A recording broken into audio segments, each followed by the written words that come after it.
mercado de luxo, diferenciais, estratégias e também próximas tendências. Isso quem explica pra gente hoje é Tamara Lorenzoni, especialista no assunto. Tamara, seja muito bem-vinda para essa entrevista aqui da Caras Business, onde a gente vai aprender um pouco mais sobre como funciona esse mundo do mercado de luxo, né? Obrigada, Radaz. É um prazer estar aqui com você hoje. Perfeito. Bom, então para começar, você consegue recontar um pouco da sua trajetória até aqui? Minha trajetória ela não começou no mercado de luxo, por incrível que pareça. Eu formei em Relações Internacionais, fiz mestrado em Relações Internacionais, trabalhei alguns anos na área. Mas eu sempre gostei do luxo. Eu sempre me fascinava o jeito que as marcas comunicavam, elas perdurarem por tantos anos no mercado. Enfim, são marcas centenárias. E o que levava a esse sucesso, né? Um mercado tão específico. E aí eu decidi então me mudar para o berço do luxo. Daí eu fui fazer mestrado, um segundo mestrado em Milão, na Itália. E lá eu estudei numa das melhores escolas que falam sobre luxo e design. E eu tive a oportunidade de trabalhar em alguns projetos, trabalhei em consultoria e também tenho o título de Master of Arts na Regents, na Inglaterra, em gestão de marcas de luxo. Então hoje eu sou uma gestora de marcas de luxo. Entendi. Como que é o seu dia a dia? O meu dia a dia ele é bastante dinâmico, né? Então eu trabalho online, a maioria dos meus clientes são online, mas eu sempre gosto de visitá-los, de fazer imersão. Né? Meus projetos têm essa etapa de imersão na empresa. Então, normalmente, eu dedico grande parte do meu tempo a isso, a fazer essas imersões, volto para casa e aí tabulo tudo e começa a parte criativa mesmo, né? Que é uma das que eu mais gosto. Desculpa te interromper, mas exige muito estudo, né?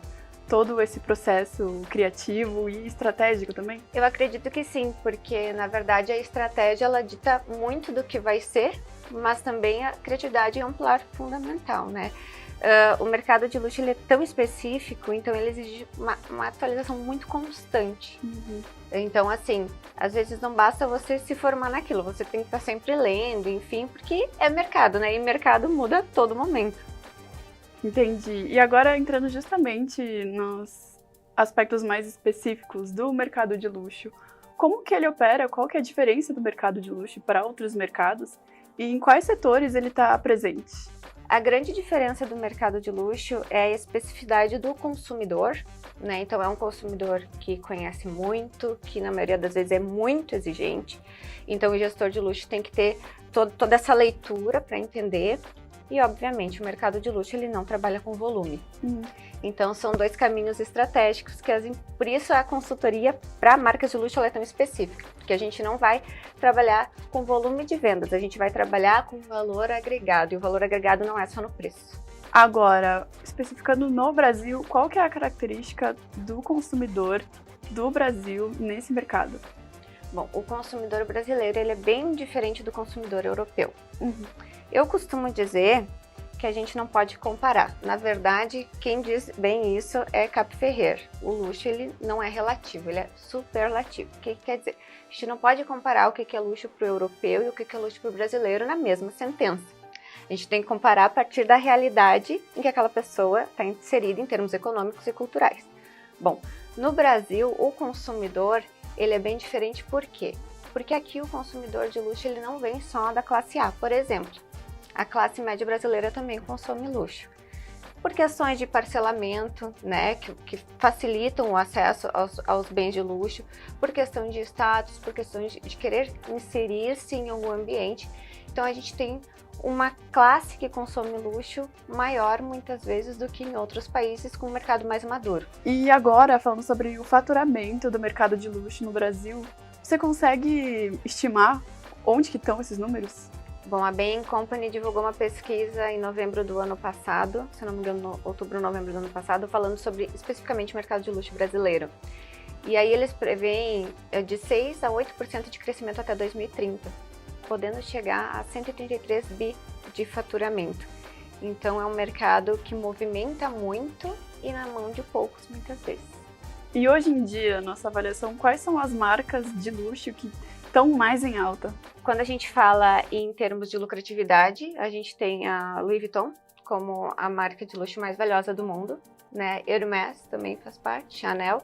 Mas falando em conglomerados, Louis Vuitton, do grupo LVMH, é uma das marcas mais valiosas. Então, a gente fala em alta.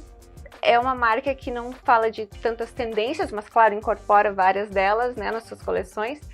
Mas a gente tem marcas que estão surgindo, que a gente tem que ficar de olho. Então, por exemplo, o Jacquemus, né, que antes a gente não via como luxo, a gente já começa a ver.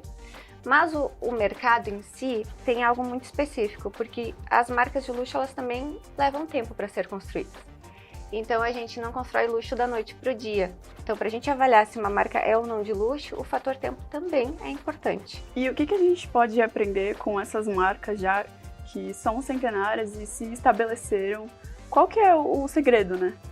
Bom, eu acredito que, obviamente, são todos os pilares do luxo: qualidade, exclusividade, trabalho de escassez, a temporalidade, o branding muito bem conduzido, né? Porque quando a gente fala em marketing e branding tem essa diferença.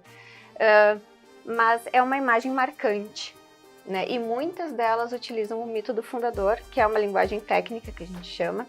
Por exemplo, o Chanel. A figura da Coco Chanel é muito presente ainda na marca, né? É um dos grandes exemplos. Então, eu acredito que é um somatório de fatores que faz as marcas de luxo serem, né, relevantes. O que a gente tem visto com a tendência do Quiet Luxury nos últimos anos é o fator qualidade ter sido de grande importância também. Então, hoje em dia, a gente não pode falar, mas o luxo, ele sempre teve a qualidade embutida, mas hoje a gente dá muito mais valor justamente por causa dessa tendência. Perfeito. E o que você acha das marcas que usaram, por exemplo, as Olimpíadas para se promover, usaram isso como marketing? Como que é essa linha tênue entre incorporar elementos recentes ou atualidades em marcas tão já estabelecidas? Então, falando de Paris propriamente, né? A gente teve o grande patrocinador do evento, foi o grupo LVMH. E aí eles conectaram, eles têm mais de 75 marcas, então eles conectaram essas marcas ao que fazia sentido para elas e para os Jogos Olímpicos também. Então a Louis Vuitton fez o baú das tochas, né? Eu acho muito legal. A Berluti fez o uniforme da seleção francesa. Então, são pontos ali que foram unidos, muito bem costurados, com base no DNA da marca. Eu acho que a grande virada de chave foi, claro, LVMH é um grupo francês, as Olimpíadas, né, tinham sido há 100 anos, as últimas que foram em Paris, então fazia todo sentido eles estarem lá. Mas a grande virada é o consumidor. A gente tem cada vez mais a geração Z, que vem focada muito em saúde, muito em esporte, então as marcas também pegam essa onda, porque o grande segredo das marcas de luxo é não envelhecer o consumidor. Bom, você mencionou a geração Z, queria explorar um pouco mais esse ponto. Quais são os aspectos importantes para os consumidores da geração Z para eles entrarem nesse mercado de luxo? O consumidor da geração Z, olha que interessante esse dado, começa a consumir luxo 5 antes dos millennials. Então, por exemplo, se o millennial ia ter a bolsa de marca com 20 anos, Z com 15, né? Claro, considerando todos aqueles patamares, a superlatividade, no mesmo patamar econômico, né? Nas mesmas condições, vai consumir 5 anos aí. E aí, é uma geração extremamente focada a hábitos saudáveis e extremamente focada à identificação com a marca. Então, a marca tem que conversar e aquela pessoa tem que se sentir parte. Então, muitas marcas estão focando em construção de comunidade, estão focando em flertar com os esportes, né? A gente teve, por exemplo, a Valentino lançando o Matcha Club em Dubai, então, assim, a Valentino super glamurosa antes, agora tem um clube, né, onde a pessoa vai jogar pádel e tomar matcha, né? E isso tem muito a ver com os hábitos dessa geração que tá vindo, né, que já tá dentro do mercado. Como que... Eu sei que a geração Z, eu sendo uma geração Z, né, fazendo parte desse grupo, a responsabilidade com o meio ambiente também é um aspecto importante, né? Dá para conciliar essa coisa da exclusividade, da produção, com a responsabilidade com o meio ambiente? Tem tudo a ver, né? Eu acredito que quando a gente fala em responsabilidade ambiental, mas também uma ética de trabalho por trás, né, de produção por trás, as marcas de luxo cada vez controlam mais isso. O grande diferencial é que marcas de luxo tendem a controlar toda a cadeia produtiva. né? É muito importante. Então, padrões éticos serem mantidos, respostas em relação à sustentabilidade serem feitas. Então, a gente tem várias iniciativas aí. A gente tem LVMH 360, que fala sobre responsabilidade social e ambiental no grupo. A gente tem o Grupo Caring também, que utiliza a Gucci como um case, né, nesse aspecto.